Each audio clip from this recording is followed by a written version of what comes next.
So Morgan, do you have any expected date for release on your album? And just so everyone knows, Morgan is a singer and songwriter, a wonderful singer and songwriter as well. So thank there. you. No, I don't, unfortunately. So the single is quite close to being done.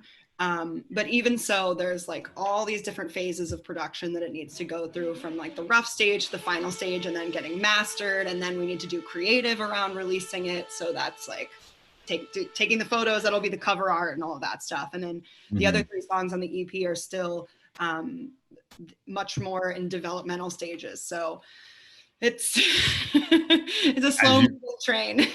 As you can tell, I know nothing about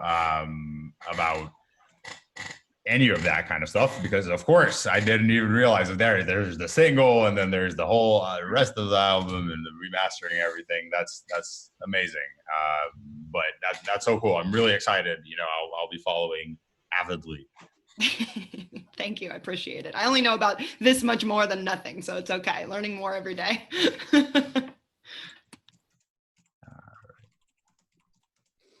You're good. Hopefully, maybe. No. Mm-hmm. Alrighty.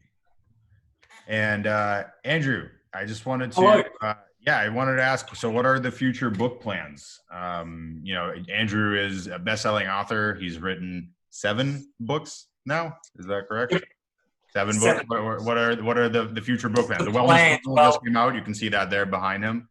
My plan is to write until I'm well over 100 years old. So whatever comes out of me in the next 50 odd years, we'll see what happens. Absolutely. I mean, I'm sure that you know, we'll get some more amazing works out of Andrew. You know, Andrew, if you don't mind me saying here, Andrew, your whole philosophy is really that wellness can create a wave, right? So just by impacting one person, that person can go on to impact others. And I think that was the philosophy behind your latest book.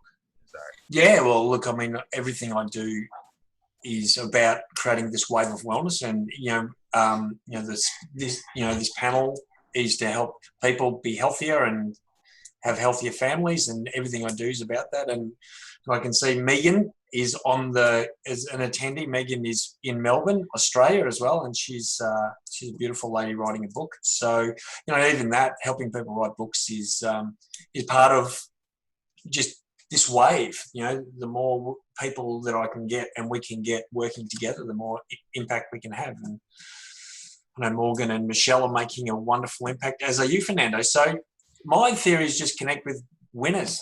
That's my theory in life. Just associate with winners, and you can't lose. I love it, Andrew, and you definitely help all the people around you achieve that same kind of level of excellence. And so that's not only, I would say, not only connect with winners, but you help make winners as well, which is always extremely exciting. Hi, Joe. Hi, Lauren. Thank you guys so much for joining. Just so you guys know, we have a poll going here, just so we can know, you know, the ages of everyone's kids, the age ranges. So we have one person here whose kids are in the 0 to 2, the toddler range. We have one person here who's in the 3 to 5 range. We have 2 people who have kids in the 6 to 10 range. One person here whose kids are in the 10 to 15 range, and one person here whose kids are in the 21 plus range. So that is so far the answers. Thank you guys so much for answering the poll. So and it's not even 4 yet, and we're already getting all these. That's amazing. This is incredible. So, and just going here, talking a little bit about our panelists. So Michelle, I know that and correct me if I'm wrong here, just because this is not the system that I'm used to, but you're a Year 7 wellness coordinator. Is that correct? Yeah, so I am a secondary educator, and I am a student wellbeing coordinator for 168 Year 7 students. So they are 12, 13 years old, just beginning their journey into secondary education. So it's all very exciting. It's a beautiful moment to be able to watch young people transition from the end of primary school and feeling almost childlike to that phase of entering teenage years.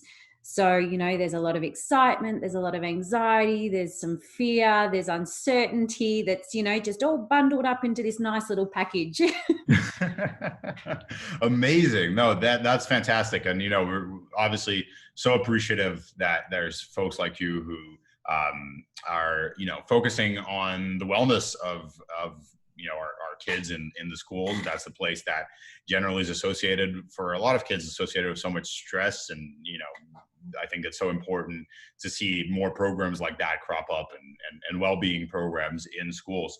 And Michelle, can you tell me a little bit more about positivewellbeing.education? Yeah, so it's something that's sort of organically growing and developing at the moment. I believe that the reality of COVID-19 has brought so much destruction and despair for many reasons, but I'm also aware of the fact that it's given so many people the opportunity to stop and take a breath and actually refocus their energies and their attentions on what they're passionate about or what they love and what brings them happiness. And so for me, amongst the chaos of being a mum myself and, you know, looking after high school students remotely, I decided to take a leap of faith and bring forth everything that I'm passionate about. And I've developed Positive Wellbeing Education. So it's a platform that ultimately gives me the chance to support and educate people from all walks of life, from all over the world, to allow them the opportunity to become aware that knowledge is power, you know. So education is what I think should be driving everybody, because it's lifelong, it's never ending, it's continuous, and it's beautiful. Fantastic. Well, thank you so much for sharing that, Michelle. And I mean, of course, you would know that Best Being definitely resonates with that vision. I definitely resonate with that vision. That's really incredible. It's 4 p.m., so we're gonna get started here. You know, as people are joining, we have some folks already joining us as well on Facebook. So hello, everyone on the Facebook side of things. Please feel free to you know, comment and let us know if you have any questions. Same here to our attendees on the Zoom call. Definitely please let us know if you have any comments or questions here on the comment bar, on the QA. As we said, we have a poll going so that we can know the ages of the kids of our participants here and really understand, you know, just to cater some of our conversation towards that. Although we can see it's pretty much across the range, because of course, everyone joining us here, everyone taking the time to watch, we know just because you're here that you're a wonderful parent. So of course there's parents with kids all across the age range. It just makes sense. I'm sorry if I'm saying this incorrectly. I'm seeing that Sukhjivan just joined us here. Thank you and hello, welcome. As I was saying, we're going to get started here. So today our topic, as I'm sure everyone joining us here knows, is really about parents, their kids, and their wellness. Really about how parents can impact their kids, even in ways that perhaps they aren't aware of, and how that impact can be lifelong. It can be very, very deep. And we also want to give parents some tools so that they can become a more positive impact on their kids. Just a little bit about Best Being. You know, I'm the CEO. My name is Fernando Parnes. I'm the CEO of Best Being, and Best Being is hosting this event today. What we're doing at Best Being is really creating an ecosystem for wellness. So we're giving you know, amazing wellness practitioners and providers like the folks you see here, our panelists today, all the tools that they need to set up their businesses and really create the virtual ecosystems and the wellness platforms that we believe need to be out there and in the forefront for everyone to use. If you want to check us out, you can go to bestbeing.com or bestbeing.com/provider if you're a coach or another type of wellness provider. And yeah, check us out and definitely reach out to me if you have any questions. I'll put up a link, or one of my team members will put up a link on the chat, as well as my email if you'd like to reach out. And now I'd like to start presenting and introducing some of our panelists here. So I'm just going to, randomly look at a list. That's what I did last time, is that, I'm a computer scientist. So I ran our panelists through a random number generator, and I'm just going to call out basically who came first. So Morgan, if you want to introduce yourself and tell us a little bit about, who you are, what you do, and what brought you here today. Awesome. Thanks, Fernando. So hi, everyone. My name is Morgan Beard, and I am a creative life coach. And the reason I call myself that is because my background training is as an art therapist, which means psychotherapy plus the art making process. So as a coach, though, I really use a broader toolkit of self-expression, like talking, writing, meditation, art making, music, all kinds of creative disciplines to really get to know my clients at a deep level and help them to know themselves and really link them to their own internal compasses and help them to understand their voice and what their voice is telling them they want to do in life, or, move through challenging obstacles. And my two primary kind of client demographics are young adults, young professionals who are having sort of a quarter life crisis and navigating career transitions and putting big pieces of their lives together. But I also work with families and the whole family system, and parents and their children, and trying to create harmony and connection in the way that they communicate with each other. And really my experience in both of those domains also comes a lot from my personal experience. I was definitely raised in a family system that was quite toxic, and developed a lot of challenges to solve and work through with all of that. I'm 30 years old, I'm still working through it, but I love the opportunity to help be sort of a liaison between, what are the kids communicating, what's going on in their emotional world, and what do the parents want to see, and how can they translate and connect to each other better. Absolutely. Well, thank you so much for sharing that, Morgan. And I'm really excited to dive a little bit more into your story and about also how you've overcome some of those obstacles. So next up on the list, we have Andrew Jobling, the fantastic Andrew. Oh, thank you, Fernando. Hi, everyone. Andrew Jobling is my name, and you'll tell from my accent I'm not from the US. I'm from down under. So if you have trouble understanding me, just you might need to do a translation for you. But my background is I played professional sport, professional Australian football, and as a teenager, that was my passion and the only thing I ever wanted to do. And it sort of evolved from there. 30 years in health and wellbeing. I'm now an author. I've written 7 books, and for the last few years, I've been very passionate about, I guess, trying to guide teenagers. So I've worked I have got a teaching background, but haven't done that for a while. But for the last sort of 3 or 4 years, been doing a lot of work in schools, talking to teenagers around self-belief, around resilience, around self-esteem, just helping them, I guess, navigate a challenging time in history. And it certainly is challenging. When I was a teenager, which was when dinosaurs roamed the earth, there was no phones, there was no internet. You kicked the footy, you rode your bike, you got into a fight, you went home, and everything was cool. And I think these days there's a lot more challenges as a young person, and certainly as the parent of a young person, I'm sure that there are incredible challenges as well. So good to be here. Amazing to be on this panel with these wonderful people. So thanks, Fernando. Absolutely. Thank you so much, Andrew. I really appreciate that. Thank you so much for sharing. And last but certainly not least, Michelle, if you'd like to share a little bit about your background and what brought you here.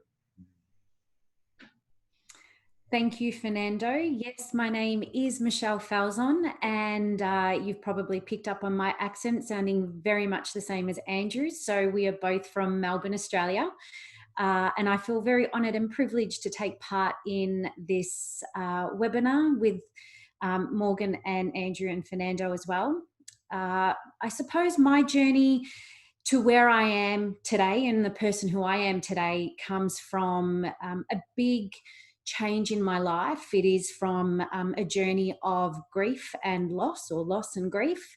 And it was a major turning point in my life. So I feel very fortunate for my experiences, and I hold a lot of gratitude, heartfelt gratitude for my journey. And it has taken me to a place where I've been able to continue my studies, and I have obtained a master's in holistic health and well-being, which is very multifaceted.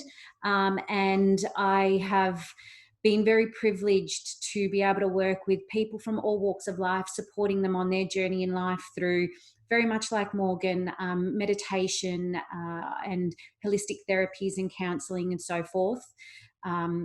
Beyond that, I've also been a high school educator for almost 15 years now, working with young people from the ages of 12 to 15, 16.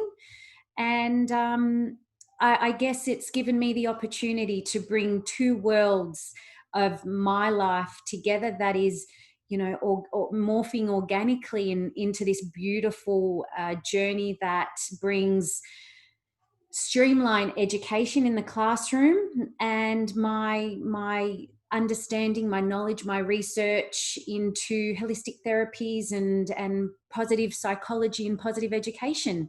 So, and I also have two beautiful cherubs of my own. I have a daughter who's 9 and a little son who's 7. I'm still muted. I keep forgetting I mute myself, because my chair is all squeaky. But amazing. Thank you so much for sharing, Michelle. And that's really wonderful. Again, super excited to dive more into all of your backgrounds. So just to get started here, get started with our actual, with the meat of the panel. Everyone here today most likely is joining because they want to understand their kids better. They want to have a better impact. But of course, as I was talking with the panelists before this, and I'm sure everyone agrees that if you took the time to be here today, if you're taking the time to watch this live stream, as we can see more and more people are doing, you're a good parent, right? You definitely care about your kids' wellness, and we definitely appreciate all the parents that are taking the time to be here today. But sometimes parents can have an impact on their children's wellness that they don't even realize. As a parent, your words, your actions, your attitudes, everything can have a long-term impact on your kids, and sometimes it can be, it can be hard to tell what that impact is. So just to begin with, I'm curious to hear from our panelists, and if you guys, for our panelists, if you guys don't mind using the hand raising feature, I can know who to call on first. What is something that a lot of parents might perceive as being something that's a negative or a positive, that's something that's a positive influence or a positive impact, but that oftentimes from your guys' experience can end up having an adverse or a negative impact on their children's wellness? Just remember, if you guys want to use the raise hand feature, or just raise your hands and I can just ask you guys. Oh, Andrew, if you want to go ahead. Thanks, Fernando. I'm blessed to be born into a very loving family, and my parents both love me incredibly, maybe too much.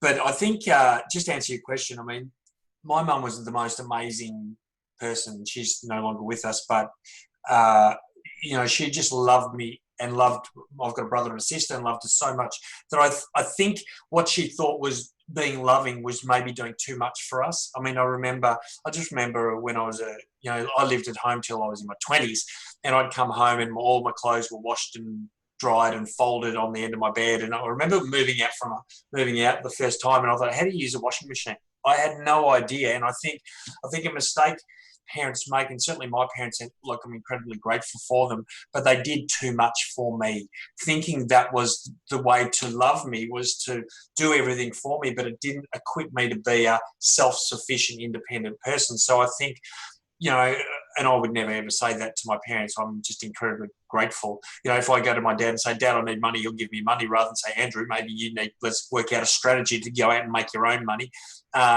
You know, so I just think that was one thing. Look, it certainly didn't harm me. I learned how to use the washing machine, that's for sure. And I've learned how to be very independent and focused and resilient. But I think as a parent, be an example, rather than do everything for your kids, I think is, you know, get out there and just be the best you can be and chase your own dreams rather than be a taxi driver. And, you know, my mum was a taxi driver. And I don't know, she never really, whether she followed her dreams or just put them in the back pocket and never really looked at them. But I think that's a shame. And I think I know the one time that she inspired me the most was when on her 15-year cancer journey, and I watched her, she put herself first. That was the time that she had the most profound impact on my life. Wow. Thank you so much for sharing. And go ahead, Michelle. I have to say I do agree with Andrew, and the fact of the matter is that, you know, like Andrew, very fortunately enough, I was raised in an incredibly loving family, and mum and dad, like Andrew's mum and dad, did everything for my brother and I growing up. You know, gave us the best education they possibly could and nurtured us in the best possible ways that they could as well. And as a parent now of two young children, I start to think about what I received growing up and now what I in return am offering to my children. And so I do what I do today, not only because it is a passion for me on my journey, my personal, unique, step in life, but also because, like Andrew said, I want to be an example for my children. And so we have a term, I suppose it's worldwide, but more prominently in the education system here, we talk about helicopter parenting, and that process of just hovering constantly over your kids and watching them and therefore wrapping them in cotton wool. And yes, we do that because we have an abundance of love and they are our life, so to speak. But it's also about taking a step back, and rather than hovering over them, walking beside them, or even taking a step behind them and letting them take the lead in the forefront of their own journey. Because with experience brings understanding and knowledge, and therefore expertise. And I'm a very firm believer that everything we face in life offers us a lesson to be learned. So if we are constantly protecting our children, then they're not able to obtain those very vital lifelong lessons that they need to be the author of their own stories in life. So I'm doing what I do because I want them to look at me as a mother and say, you know what, mum's doing exactly what she wants to do in life. She works really, really hard and she's dedicated and committed to what she believes is right. And I want to set that example, and then have hopefully my children take their own path in a similar way that makes them happy. Thank you so much for sharing that, Michelle. And Morgan, go ahead. Oh. I couldn't agree more. I could not agree more, because whether we like it or not, kids pick things up based on what they see people doing and modeling for them rather than what's said to them. And a similar point, I mean, I was also very helicoptered. I sort of had a contrast where my mom was very overprotective and always sort of on top of me. And then my dad was less so, and then kind of pushed me too far into things that I wasn't comfortable with. So I had this very like binary kind of upbringing that was confusing for me as a kid, because something was either like too scary to do at all, or I was just already launched into it before I was prepared. But I think one other additional point to make, within the umbrella of how can you model something to your children that will serve them well, is also owning up to when you make mistakes and not needing to be perfect all the time. I think that was something that my mom specifically really struggled with, having to kind of have this perfect sheen of like, I'm a great mother, and which she was, but not holding on to that idea and identifying with that so rigidly that she missed some of like what was really there, and what I was trying to point out over the course of my upbringing was problematic or didn't make sense to me.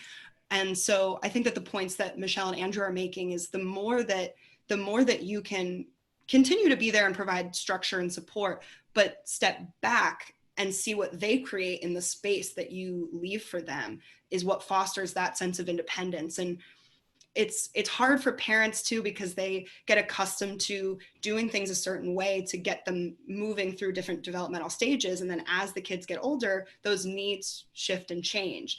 And so it's the parent's very difficult job to observe, what are the kids now telling me are my needs, and how can I let go of, okay, I used to do this and that for them, and now I'm realizing that they're articulating they want to do those things on their own, or they want to do them with their friends. And I think really the most important thing I want to convey overall to anyone listening is that the work does start with you as the parent, of recognizing, being humble enough to admit your mistakes, and then, stepping back, or sometimes stepping closer. Kids are flexible and adaptable. Human beings are flexible and adaptable and forgiving. Absolutely. No, absolutely. Thank you so much, Morgan. And Andrew, I think you had something to.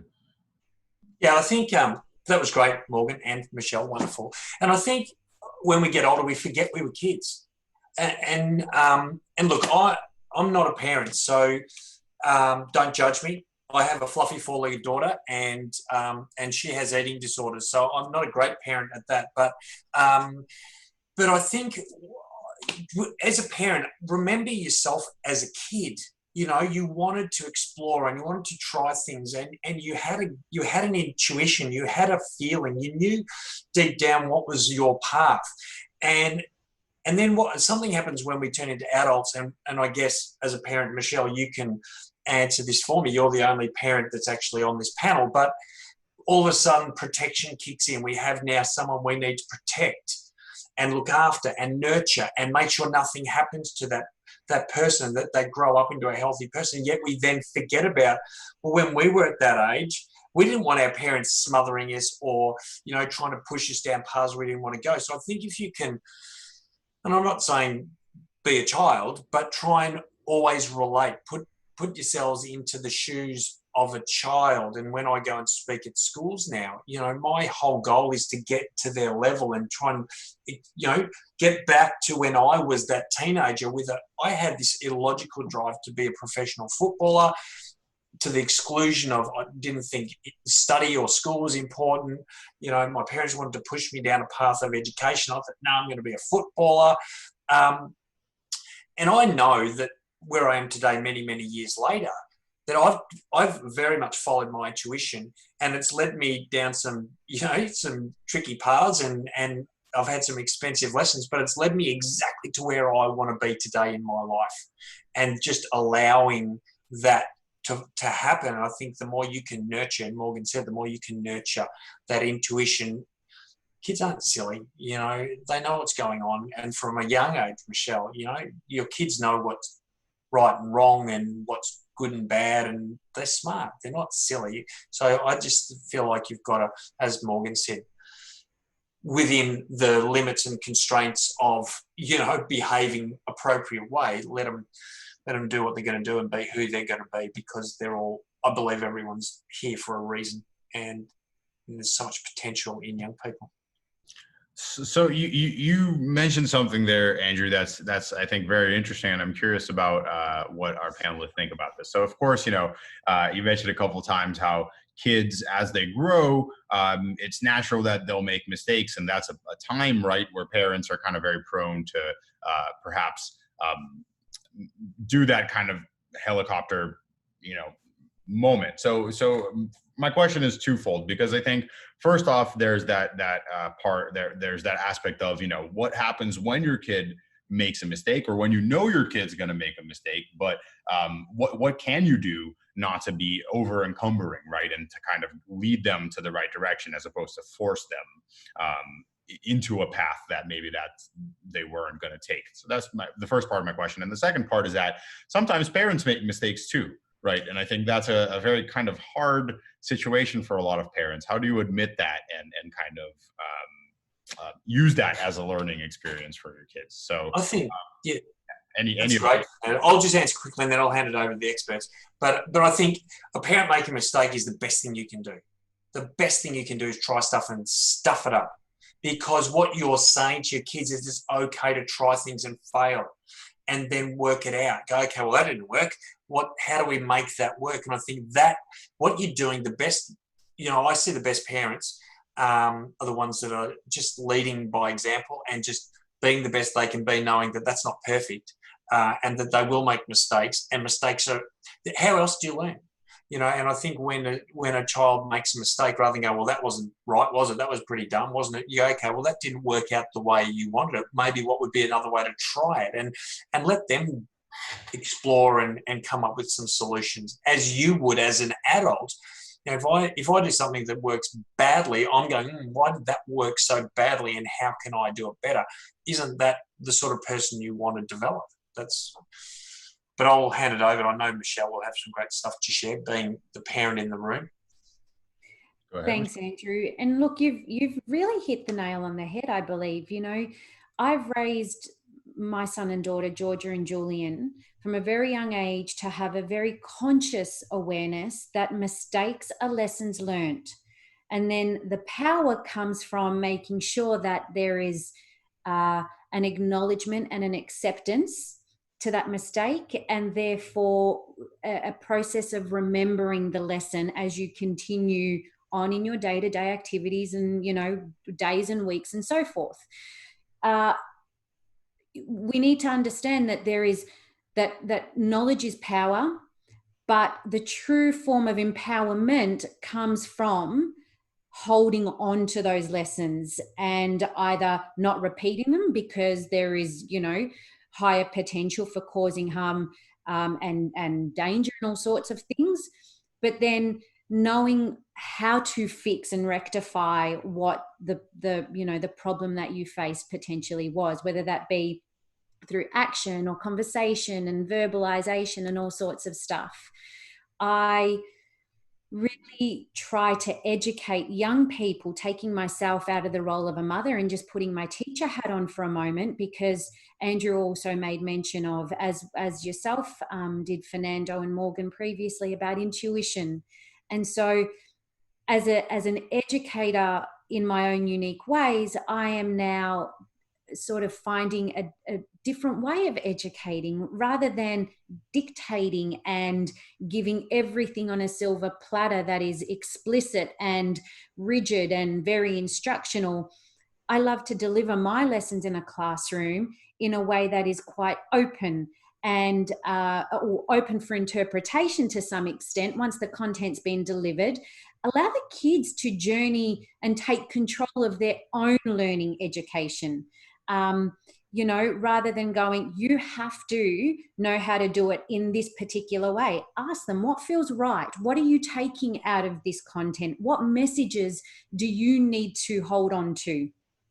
And I preface everything that I do with 2 words that I believe have empowered me and will do for the rest of my life, and that is acknowledgement and acceptance.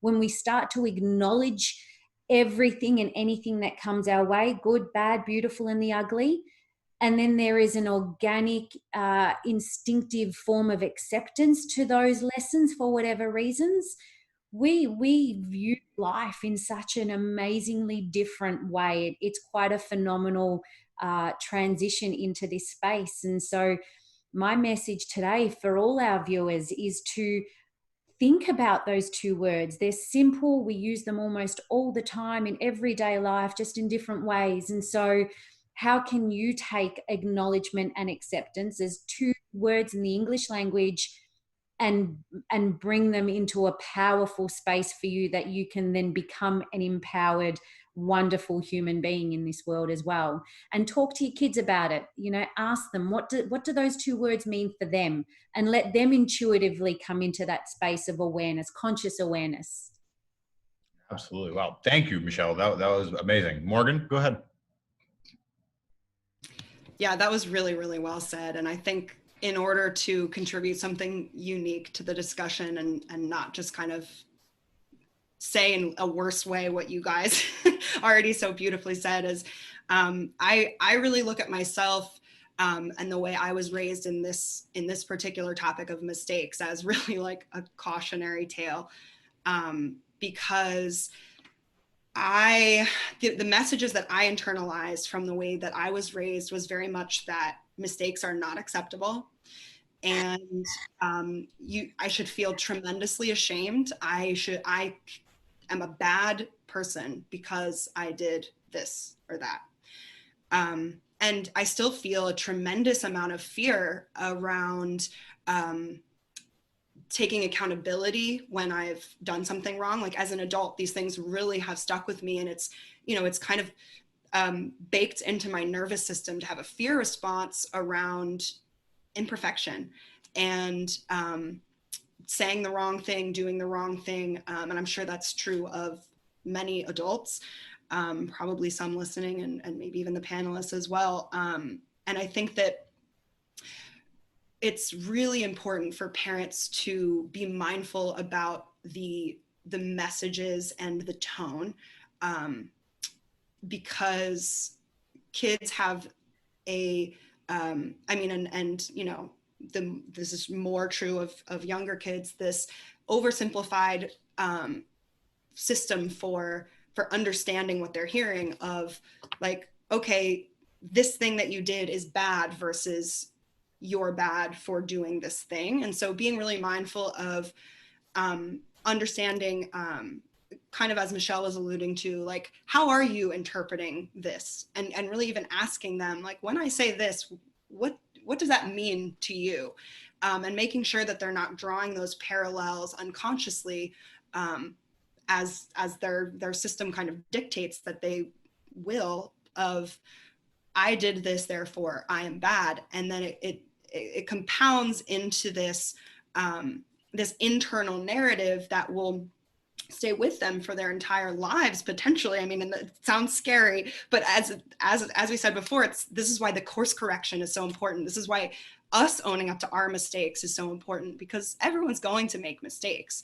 But of course we want to raise kids that are going to process what was painful about that mistake and then be able to pick themselves up and go on and ask for help to not be so intimidated by the idea of an authority figure as someone who's going to shame them or be angry with them, so that they can recruit appropriate help to correct their mistakes and behave differently next time.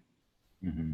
Absolutely. And Morgan, I think that something you just mentioned, not to be scary, but as you said, and I just wanted to reinforce that because, of course, this is, as you said, parents have kind of a lifelong, impact on your kids. So it kind of goes both ways, right? I mean, you can have a very deep impact very quickly, both ways, right? Both negatively and positively. So course correction is something that can have a tremendous effect,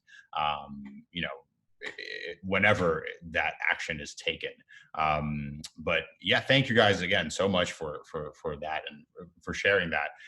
So we talked a little bit about, obviously mistakes, how to turn those into a positive experience. But now I'm curious that, to transition or sort of move the lens the other way. What are some actions that you guys kind of see that are often taken by parents that have the longest term positive impact when they're taken? Would you guys, Michelle, go ahead. Well, it's so interesting when you start to change your perspective a little bit, and think about the strengths that your children have. So Morgan's touched on this quite beautifully a number of times throughout the last half an hour, and it's so almost innate. And I don't actually know if I have a complete understanding of this. So I guess I'm saying this quite broadly and generically, but I think what I'm about to tell you comes from the misconception that society has placed upon ourselves over centuries, right? But we are drawn to focus on what we need to fix in our children. Therefore, we are constantly honing in on the negative things, the bad traits, the little, cracks that we see, and we are predispositioned to have a negative bias as human beings, right? So when we try and remove ourselves from that frame of thinking, those processes of thoughts, and switch gears and go into, well, yes, no one is perfect. We're human, so we have flaws, but it's the flaws that make us beautiful, and it's the flaws that make us unique. So in my children, what are their strengths? And I've spoken quite a lot about this with Andrew over the past few weeks, and we did a podcast yesterday as well where we spoke a little bit about this. And we'll be doing some more work over the coming weeks about it too. But when you start to think about your child's strengths, it's amazing how the energy between you as a parent and them as your child completely changes. The dynamics change, the energy shifts, and where we are constantly talking about what you're doing wrong, start talking about, well, these are the things you're doing right, and see where that takes them on their journey. It's so easy to focus in on the bad. It takes a lot more energy to focus on the good, but with practice, it becomes habitual. And correct me if I'm wrong, guys, I'm fairly certain it's like 60 or 90 days now to, create a habit. Make a calendar, create a family calendar, put it somewhere and mark each day off, and become completely dedicated to the cause of focusing on putting your intention and attention into thinking of the good things that you can bring forth to the conscious awareness of your child. So as I shift my gaze for a moment, somebody in the chat has written that they're, we're talking about reinforcing the positive, and that's bang on the money. It's so prominent in this dialogue that I'm delivering right now. Reinforce the positive rather than reinforce the negative, and watch that beautiful growth and development just completely flourish. Sort of instinctively for your own children as well. Fantastic. And Morgan, go ahead. Oh, and let me just. Every time I forget to unmute myself. Yeah, I absolutely agree. And I want to add just a little, like a nuanced point to that too, because maybe I'll anchor this in a story. So I have a client who is 18, and I'm working with her and her parents, and she just recently graduated from high school and got into college, which both of those things were humongous accomplishments for her, and something that the whole family system was extremely anxious would not happen leading up to it happening. And then it really kind of went without much acknowledgement, and then it was kind of on to the next. Okay, we want you to get a summer job. Okay, we want you to do this and that, and da da da da da. And you could just feel that her energy was just sucked out, and she wasn't paying attention to what her parents were saying. They were trying to talk to her about, how she should be spending her money. And it was just like, she was angry. She was not listening. And it was like obvious that she had worked so hard to achieve this thing that mattered so much to her parents and mattered so much to her. And then it was just immediately on to the next without them really to her in a way that she could feel saying, "We are so proud of you." And, you know, elaborating on that and why are they proud of her and all this stuff. And even when I invited them, this is another really important distinction. Even when I invited them to share with her directly, like, tell her what you're already proud of as far as how she's managing her money or doing that, the other, they were still talking to me about her. She did this, she did that. And, you know, she sat there still kind of not really receiving it because the energy of that interaction wasn't even towards her. And I think it's not something that anyone does intentionally, but I think it's just hard to share those moments of connectedness. It's deep and it's intimate and it's can be messy or awkward, but it's so juicy, and it's the like lifeblood of what gets kids motivated. We want that approval, you know, and we want to feel that our value is seen and heard and felt. And so that subtle change of, okay, don't tell me, tell her, look at her, orient your body towards her, and really deliver that message from a heart-centered place. And it makes such a big difference in the energy that the kid can feel. And this is something that is global. It's not just kids to adults interactions. It's every interaction. And actually, you know, creating that positive vibe within yourself and then directly giving it back to them, and it multiplies it. Absolutely. Thank you so much, Morgan. And Andrew, go ahead. Oh, and let me. Thanks, Fernando. I'm going to just share something, and I'm going to invite Michelle to come back, because Michelle, we did a podcast yesterday, and just to add on to what she was talking about, she's got a great story with what she's doing with her 7-year-old son. So I'll hand to her in a second. But I think the thing I have observed is how we're talking to younger people. And I think sometimes we talk down at them rather than treat them as they're people. They're like, no matter what age they are, I think as a parent, certainly as if you're a teacher watching this, just treat them like people, like treat them with respect, treat them like they're valuable.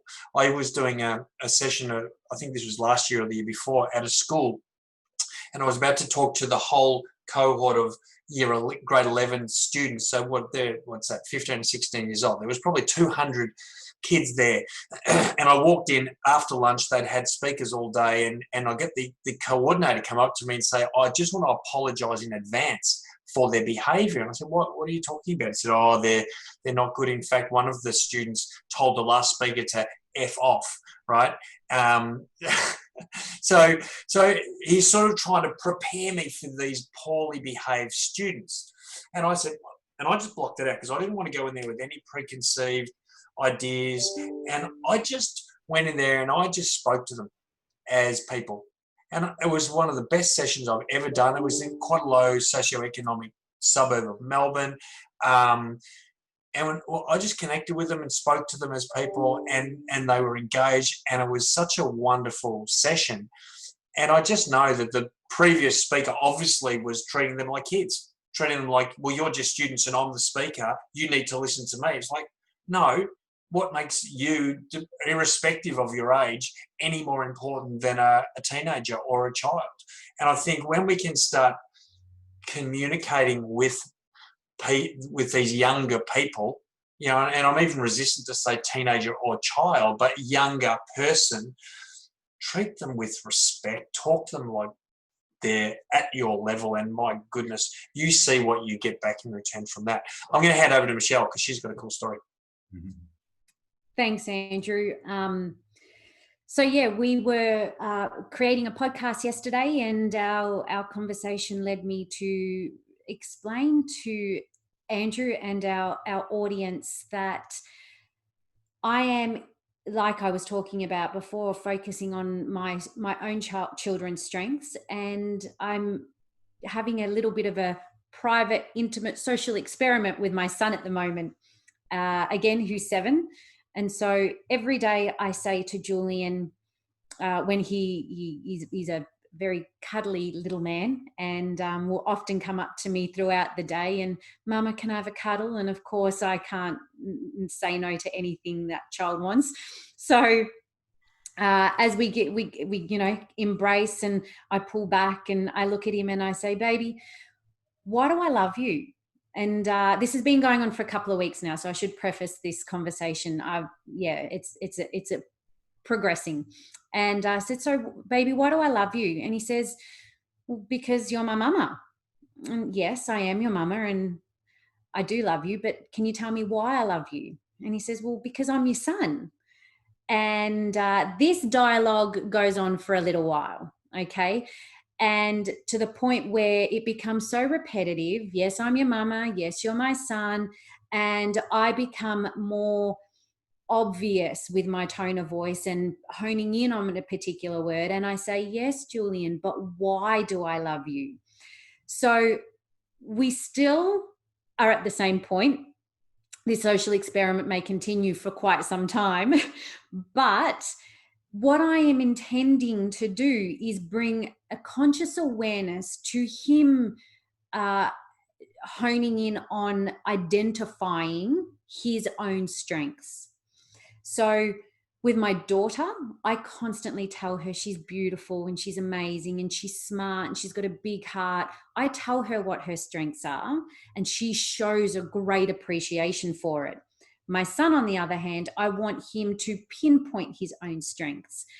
So I believe that identifying, or the ability to be able to identify, is, along with accepting and acknowledgement, a very powerful tool, which again empowers you as an individual. So even though he has not been able to achieve that mark, for lack of a better term, he hasn't been able to identify his own strengths, I am determined enough to be able to continue this journey with him. And at some point, he will recognize, you know what, Mum's asking me why she loves me. So what is it about myself that she's so appreciative of, that she is drawn to? And within all of that, he will then continue to grow and develop into a young man where he will have the strength of knowing his own strengths that will then enable him to be more resilient in the hard times. Because let's be honest, he will face difficulties, he will face hardships and heartbreak. So by me offering him the platform to strengthen his understanding of identification, he will be able to then have that strength within the strengths. And I think that this is a journey that at some point in his life, he will be able to reflect upon. And I'm hoping will turn around to me one day and say, you know what, Mum, you confused me when I was 7 and possibly 8 and maybe even 9. But at some point I got what you were doing. And I want to see him do that, not only, God willing, one day with his children, but with anybody he comes across in life. So, it's a beautiful marriage between what I'm attempting to do with my daughter and my son in different ways.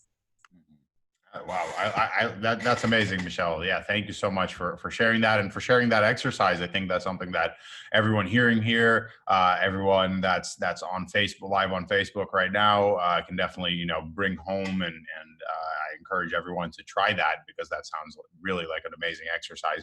One thing before I move on to my next question here, and it's going to be related to communication, because Michelle, that was an amazing story, and that I think is a great segue into that aspect of things. I just wanted to say, for everyone who's listening right now, for all the folks that are on Facebook, and I see that we've had 34 people come through the Facebook. So if you guys have any questions, please do drop them either in the chat, the QA, or if you're on Facebook, on the comments, and we'll definitely try to get to those questions there at the end of the panel. But so Michelle, you I think one of the things that's most striking about that exercise that you're doing is really that aspect of communication, right? Really in-depth communication, I would say, with your kids, putting them in a position to kind of express how they see themselves, how they think you see them. That I think is a very interesting aspect of this. But certainly for some parents out there, I think a lot of the parents,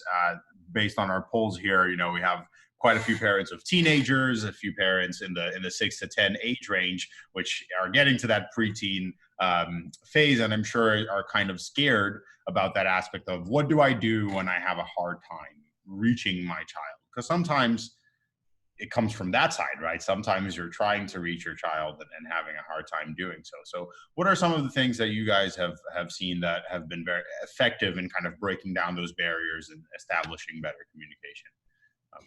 Well, lines of communication are the most important part of creating a positive relationship with your child. And that automatically, I believe, creates a space of security and nurture for them where they feel understood. And it's not always about having the words or even the right words to say to them, rather than just being a person that they have complete trust and awareness of, that they can talk to. So ultimately, you become an active listener rather than an active talker. And there's a lot of power that comes in being an active listener, because in that space of silence from you, you're offering so much love and understanding to them. So I know that, yes, what I'm dealing with my children at the moment, be that they're still young in age, is very different to what they will do and present to me when, they're in their teens, because I see it myself in other people's teens. So when you ask them, John, what's troubling you? More often than not, it's not that they don't have the language to give you, it's more that they can't identify the language that they need to express themselves in that moment or make a connection to in that situation. So when we learn as adults to start stripping back layers or peeling back the layers of that, metaphoric onion, so to speak, it gives them the power to stop and take a breath and go, okay, what is it that I am struggling with at the moment? And I've been doing a lot of work in the area of coaching and dialogue within those scenarios. So instead of asking them or telling them, this is your problem, ask them, what emotions can you feel? And if they can't articulate that, ask them to brainstorm it, get creative with it. This is an area whereby, as parents, as educators, as friends, as carers, we have so many wonderful aspects that we can put into a space that helps empower a young person. It's sometimes just remiss of us as adults to acknowledge that we have that ability and that power to support them in so many different ways.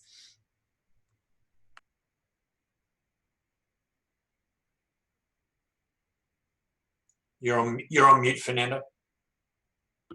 Morgan, thank you, Andrew. Morgan, I saw that you had raised your hand. Did you? And one quick thing, I saw that Sirisha posted a very good question here. Sirisha, we'll get right to that question once we finish with this topic. So please do hang around, and we'll get to your question right away. Morgan, go ahead. Yeah. So listening and really not talking is the best kind of default response. And I think that overcoming that first hurdle of just opening that container and identifying that you actually care about what they're going to say is the first step. And that's hard.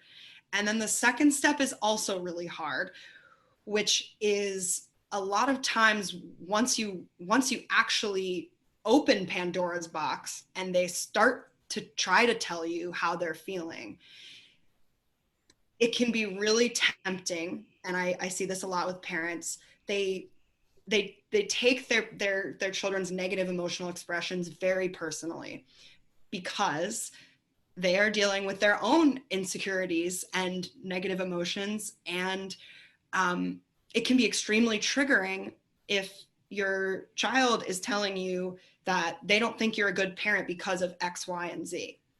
And they may be yelling it at you or screaming it at you. And I think it's really important. It's a part of that listening process to hear what they're saying and try to distance yourself from it somewhat.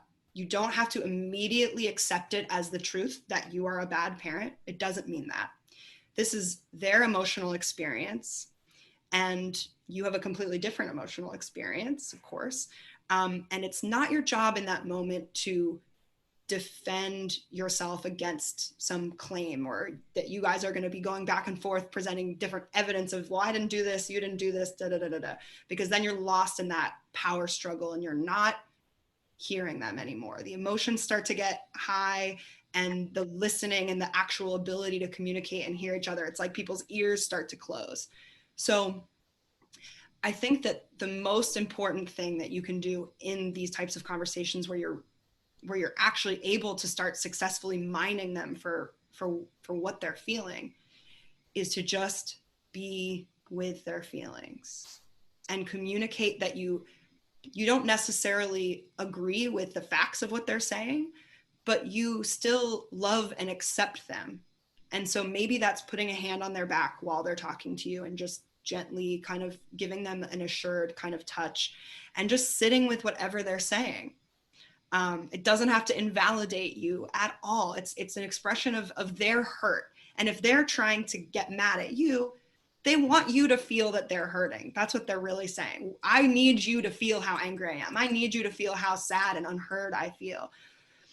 But it's so, so hard to not fall into that very, very easy trap of our pain that they're trying to get us to feel. So just take a breath, pause, and try to focus on maintaining the connection with the person sitting in front of you, and not sort of debating in the facts. And it's okay to take a break too. Absolutely. Thank you so much, Morgan. Andrew, I saw that you raised your hand there. That was amazing. You two girls, I just feel so intimidated by these two girls. I'm almost superfluous. I think maybe intimidated is the wrong term, Andrew. I think maybe in awe is in awe is the word. They're amazing. They truly are. So thanks, girls, for what you're sharing. Look, I like to keep things simple. You know, I'm a cookies on the bottom shelf kind of guy.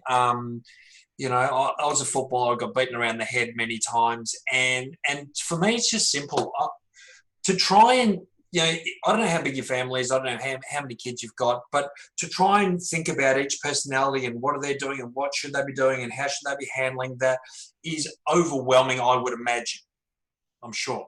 Michelle, I'm sure you have days where you just go, ah, right? I'm just going to keep this short, sharp, and simple. Who was it that said, be the change that you want to see in the world? Who was that? That was someone very profound. Mahatma Gandhi. There you go, Mahatma Gandhi. Thanks, Michelle.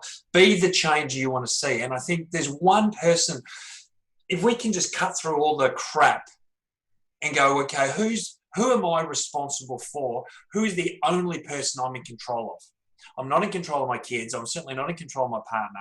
I'm not in control of the government. I'm not in control of the schools, the education. All I'm in control of is me. If I can just behave, if my kids can see how I handle problems and challenges, they will learn. If I jump up and down, have a tantrum and start blaming and pointing fingers, well, guess what's going to happen? You know, that's what you're going to create. Everything's going to ripple. Every thought, every word, every action, every response, every attitude, every body language, everything will ripple. And your kids are watching you to go, how do I need to behave? You're the marker of, okay, so that's how you respond when things go bad. You swear. Okay, well, you're setting an example. So stop worrying about, you know, and look, all the stuff that Morgan and Michelle have spoken about is much more subtle, and I'm just coming at you with a sledgehammer. But I'm just saying, you're in control of you. You're in control of how you handle stuff. You're in control of what you say. You're in control of what you do. And just know that you are being watched And if you want to replicate, and if you want your children to be healthy, make good choices, react positively and in a healthy way, create good habits, then don't tell them what to do it. Absolutely. I'll shut up now. No. That was beautiful. Thank you. Really, thank you all, you guys.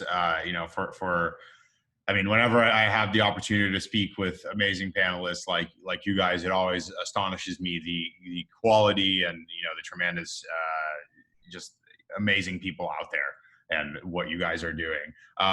So right now we did have a question on our QA. I just wanted to cover, and I think it was a really, really fantastic question by Sirisha, something that that I think we didn't cover. We talked a little bit about mistakes and how, when your kid makes a mistake or when a parent makes a mistake, how do we handle that?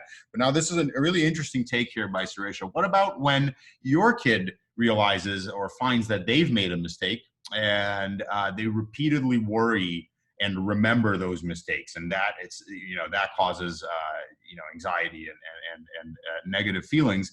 And furthermore, if they have a long list of things that they've done or that they feel they've done, should you divert that to more positive thinking, or by telling them the positive things that they've done? What do you guys? Morgan, go ahead, and then we'll get to Michelle. Yeah, this is such a great question, and I think that there are sort of a few prongs to the answer. So first, a lot of the things that we've already kind of covered are just listen to them and see how they're feeling, and let them share with you, as many times as they feel that they need to expose this maybe guilt or shame about what's going on with them. But then at a certain point, you have to kind of convert it into a productive action or something that you can then help remind them, like, remember, we already, and I think a cool way to make that transition could be teaching them a forgiveness practice. And so one really simple thing is, and I'm probably going to mess it up because it's not something that I prepared to share, but there's this really cool ancient Hawaiian practice called Ho'oponopono. And I think there are sort of like 5 things that you say to yourself. And I'm going to mess up the order, but it's basically, I'm sorry, I forgive me, I thank me, and I love me. That may have been 4, I don't know. And it's just something that you can repeat and have your kid think about the thing that they kind of can't get out of their minds, and remember, like, okay, what are the feelings associated with it? What are the people associated with it, or the other things? And just get them to get a clear picture of it, and then kind of help them repeat these statements and help them watch their emotions shift as they continue to repeat those phrases. I'm sorry, I forgive me, I love me, I thank me. And it's sort of weird and abstract, but I think, again, the kid intuition is there and is going to get the sentiment of it. And it's just really trying to teach that we deserve unconditional acceptance and love, even when we do make mistakes. And then that's something that you can remind them, a little tool of, like, remember we did that weird thing, Ho'oponopono. You can even wear a Hawaiian shirt while you do it. Just make it fun. Love that. And Michelle, go ahead. Morgan, I love that. I think it's absolutely beautiful. And even just your the energy you've put to sharing that with people just warmed my heart. So I want to say thank you, I think, not just for myself, but on behalf of everybody watching. And, to add to all that beauty that you've just spoken about, reminding children to breathe is also really important. Breath in the body, breath for our sheer existence is one thing, but breath to live in a harmonious state of calm and tranquility to the best of our ability in any given situation is so important. My daughter is an anxious little lady, and so I do a lot of work with her in regards to controlling her emotions that are associated to her anxieties. And it's almost the question that's been asked, I almost felt like it was taken directly from my life with my daughter, because she hones in on the negativity. She holds the toxicity. She can't let go of things. And so I do so much work with her. And I also want to add to this that as a parent, it is one thing to do, and put in place the strategies that myself, Morgan, and Andrew have been sharing with you.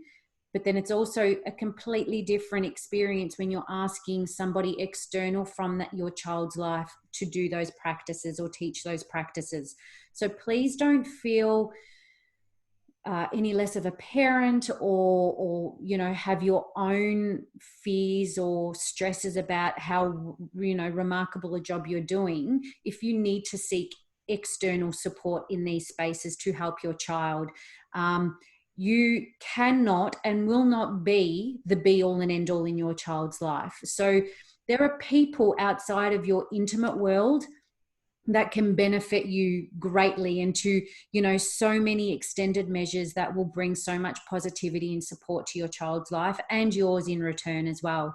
But yeah, going back to, I suppose, the strategy that Morgan shared and that I can build on as well, teaching them the power of mindfulness and gentle, childlike meditations to help them bring awareness to anxiety and the feelings that anxiety can bring forth and bubble to the surface is really important. And acknowledge the fact that anxiety is not them.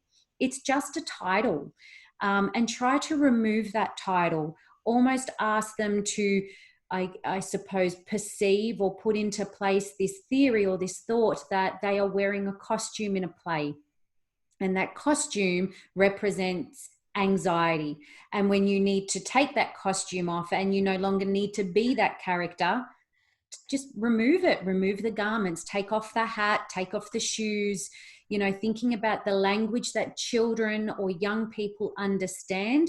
And sometimes it's simplifying it even for adults, because when you're in a space that is so heavy and intense, what we're talking about is so difficult to comprehend, let alone put into practice and in place.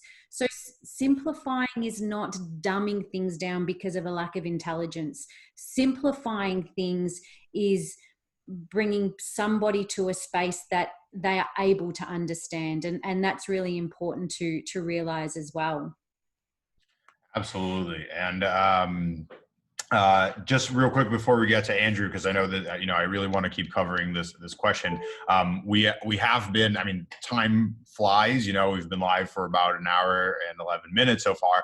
So just in case anyone has to drop off, I just wanted to mention that Michelle and Andrew will be running a workshop starting next Friday. Am I correct there, Michelle and Andrew? I just want to, yep, there you go. Sometimes myself, everyone has their kind of issues, and sometimes dates I feel like for any early stage startup founder, that's probably true. So next Friday, we will be running a workshop. This is it's a much more hands-on interactive workshop for everyone listening. We'll be posting a link here on the chat to the event page very soon. If you would like to buy tickets, now is definitely the time to do so. We'll be posting a link here. So if you go to the event page and use the code PANELPARENT, you can get 60% off tickets, and it's definitely a unique opportunity to get some hands-on work with these two amazing wellness experts. There will be follow-on resources. We'll be creating definitely a community around this. So for sure, definitely join if you're interested, and we encourage all the parents here to do so. But going back to the question here, Andrew, if you want to go ahead. Thanks, Fernando. And I don't want to add too much more because I think the girls have done it beautifully as always. But mistakes. I just think you've got to learn. I think celebrate. I think if you can, when a mistake's made, celebrate, because a mistake means that you've tried something. And I think if we can just change the perspective on what if a child is stressed and anxious about making mistakes, then teach them that mistakes are good. that it's a good thing, and to sit with your child and say, okay, let's talk about the situation. So let's see, what did you do? How did you do it? Wow, that's great. You know, you had a go at that, and help them see that, you know what, it wasn't a mistake. It was a lesson. And I think it's just really how you, again, it's all about how you respond and react. And if it's, oh yeah, that's bad, isn't it? No, great, yay, well done. You buggered it up. Woohoo, that's fantastic. Okay, now let's see what we can do different this time to get a better result. And I think celebrate mistakes. Celebrate. I mean, who was it? Michael Jordan said, I failed time and time and time and time again, and that's why I'm so successful. And, you know, you look at all the famous people, Edison inventing the electric light globe. He didn't fail 1,000 or 10,000 times. He realized it was a 10,000 step process. You know, that sort of perspective, if you can help your kids develop that perspective, then when they fail an exam or they miss out on selection or they don't make the school performance or whatever it might be, then you can say, good on you, had a go. Let's see what we can do better to make sure you get in there next time. Absolutely, Andrew. Thank you so much for sharing that. And you know, I'm not one of the wellness experts here, but I would like to throw my perspective, at least from that mistake point of view, based on where I am in my life right now. You know, as a startup founder, every day you're dealing with hundreds of little mistakes that you've made, and you know, you're kind of forced to look at them very, very deeply, right? Because it's the future. It's more than one person's future is relying on you doing so. However, what you learn when you start doing that more and more is that what Andrew, Morgan, and Michelle said is so true, is that these are not, you know, perhaps shifting the word mistake away from something that's necessarily negative. These are all things that tomorrow you can do better. Today you can do better. You know, these are things that should be celebrated. That means that you're knowledgeable. That means that you're more knowledgeable than you were just a moment before, right? So that whole idea, you know, and of course, I think this applies to kids, you know, and a startup that's pivoted. So a startup that had an initial idea, and that idea was so bad that they had to change the idea in order to keep going.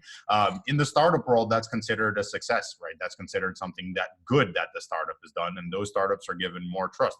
As a startup, BestBeing has done that already. So it's I think mistakes are something to be celebrated. They're something that you grow and learn from. And certainly, I fully agree with our panelists here that, you know, they're something that should be encouraged, because that's how people grow, and that's how kids will learn.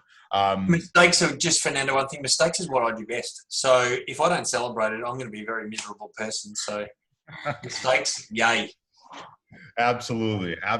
So, guys, thank you so much. I think we're going to start wrapping up here in the next few minutes. But you know, before we did so, I did want to give our panelists each a chance to, again, you know, speak a little bit about themselves. As you guys have saw, we posted links to all of their websites here on the chat. We heavily encourage everyone to go and check them out. They're amazing providers. They really are doing amazing things in the wellness space, and we really think everyone just has things to gain from you know, going and checking them out.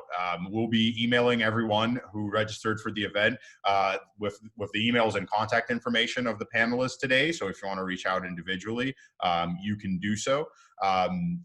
And again, please check out the Parent Factor workshop next week. However, before we round off here and close out the webinar room, I just wanted to ask each of the panelists to, you know, if they want to leave us with some final thoughts. Yeah, if you guys want to go ahead and just leave us with some final thoughts of how parents can really begin making sure that the impact they're having on their kids is a positive one. And if you guys just want to raise your Andrew, go ahead. Yeah, look, I'm just going to be 2 seconds, and I just think, you know, you guys are amazing. The fact that you're on this call is an indication that you are wonderful, caring parents. Don't doubt yourself. Just trust yourself. Go again. I think intuition is a powerful internal guiding system that we all have, but we don't listen to it. We tend to block it out because of the noise of the world and other people's opinions and what advice you're getting given. Rubbish. It's a lot of crap. just focus. You're good enough. You're an amazing parent. You truly, truly are. You've got wonderful kids. Trust yourself, follow your intuition, and go forth and raise wonderful kids. And Michelle and I, we're going to be running the Parent Factor series starting next week. And if you want to really, again, just get into a bit more depth and detail and get some real practical stuff, we would love you to join us. So thanks for being here, everyone. Good on you. And thanks for Morgan and Michelle and Fernando. Absolutely. Thank you, Andrew. Michelle or Morgan, if you guys want to just raise your hand and I can go with whoever. Oh, Michelle, go ahead. I saw that first. So I was waiting for Morgan to go next, but that's okay. I just want to, like Andrew, say thank you so much for this opportunity to come across to so many incredible people out there, and sharing this space with yourself, Fernando, Morgan, Andrew. It really has been an honor and a privilege. And I am certainly walking away with a positive impact and a greater awareness and more strategies and tools to put in my tool belt just by listening to you as well. So it's not about sitting here as a panelist and being passionate about what I do and trying my best to share it with the world and people who need it most. But it's also about the continual growth and development for me as a person and as a parent, as a woman, as an educator, as a daughter, as, you know, all sorts of amazing privileges that I have in my life, like everybody else. But in everything that I'm doing at the moment, I created the hashtag Stay Focused. And that, I believe, is something that I hold in my conscious awareness every day, and believe that everybody else should as well, because it's powerful, particularly in the current climate and unprecedented times that we're all facing at the moment. Stay focused in your beliefs, stay focused in honing into your intuition and following your internal compass, and stay focused in love and educating yourself and those around you. And I just want to say thank you. And I look forward to the upcoming webinar that I'm doing with Andrew as well. I look forward to seeing you in that space too, and hopefully working more with Morgan as well, and everybody. So thank you so much. thank you so much, Michelle. Thank you. And Morgan, go ahead. Yeah, it's been such a pleasure to get to speak to all of you and see the comments from the people writing in, and just all of you guys out there. Thank you for being here. Thank you from me. Thank you for yourselves, and thank you for your kids. I think that we often make the mistake of thinking that doing things like this and getting inspired ourselves and taking care of ourselves is time that we're taking away from, like, actively doing something for, you know, our kids or someone else in our lives. But taking care of ourselves actually allows us to show up as the people that we want to be in those relationships. And again, it models how important that is to our loved ones. And it really just, it multiplies. Self-care multiplies, doesn't take time away. It's an exponential factor. And so, you know, if you're listening to this and you feel exhausted and overwhelmed and spread thin, I really do want to encourage you to take a moment for yourself and not feel like you're taking it away from someone else, but to know that nourishing and nurturing yourself is having a ripple effect. So absolutely, Morgan. Well, thank you guys so much, for sharing. I really, really do appreciate all of you guys, giving your time to share these amazing messages today. One thing that I was, of course, as I mentioned a couple of times, we did post this live on Facebook and had a pretty tremendous engagement. So I'm going to put our panelists on the spot here. I would love to do this again with you guys very, very soon. One of the topics that seemed to be very interesting to a lot of the folks that joined is kind of communication, and especially during this kind of COVID era that we're all living as a few times was mentioned, these are unprecedented times, and I think a lot of the parents right now might be curious specifically, bearing these times, what we can do, in order to really kind of communicate with our kids better and make sure that we get through this time together, right? Because that is a topic that we didn't cover today, but I think is a very interesting topic. So to everyone listening, I'll convince our amazing panelists here to give us a little bit more of their time so we can do a part 2 of this very soon. But really, again, thank you to everyone who checked this out. Thank you for everyone who tuned in. We will be following up with some more resources with the contact information for our amazing, amazing panelists.